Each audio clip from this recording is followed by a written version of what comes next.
பெரியார், எனக்கு ஒரு உண்மை தெரிஞ்சாகணும். எங்க தமிழ் எவ்வளவு தொன்மையான மொழி, பழமையான மொழி. ஆனா நீங்க எங்க தமிழ்ல பார்த்து என்ன சொல்லி இருக்கிறீங்க? காட்டு மிராண்டி மொழின்னு சொல்லி இருக்கிறீங்க.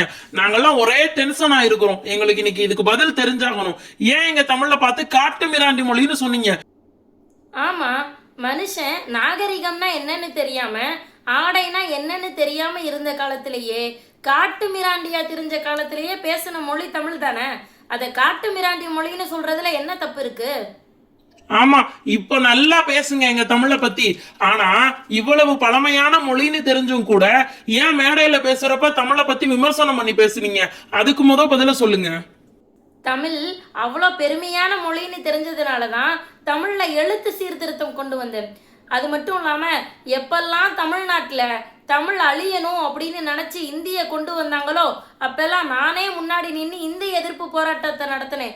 அது மட்டும் இல்லை, தமிழனுக்கு சொத்தாக இருக்கிற ஒரு அடையாளமாக இருக்கிற திருக்குறளை மாநாடு நடத்தி அதில் இருக்க பகுத்தறிவு சிந்தனையெல்லாம் சொன்னேன். அதெல்லாம் ஒத்துக்க முடியாது. நீங்க சொல்றதெல்லாம் நம்ப மாட்டோம். அப்புறம் ஏன் ஒவ்வொரு மேடையா ஏறி தமிழை பத்தி விமர்சனம் பண்ணீங்க? அட வெங்காயங்களா, தமிழை எப்பயுமே நான் விமர்சனம் பண்ணல. ஒன்று தெரிஞ்சுக்கோங்க, தமிழ் ஒரு பழமையான மொழி, தமிழ் ஒரு பெருமையான மொழி, அதில் மாற்று கருத்து இல்லை. ஆனால் நான் என்ன சொன்னேன் அப்படின்னா, இந்த தமிழில் இருக்க பிற்போக்குத்தனமான சிந்தனைகளை நீக்கிட்டு, மூட நம்பிக்கையை நீக்கிட்டு அதை வச்சு வாழ பாருங்கன்னு சொன்னேன்.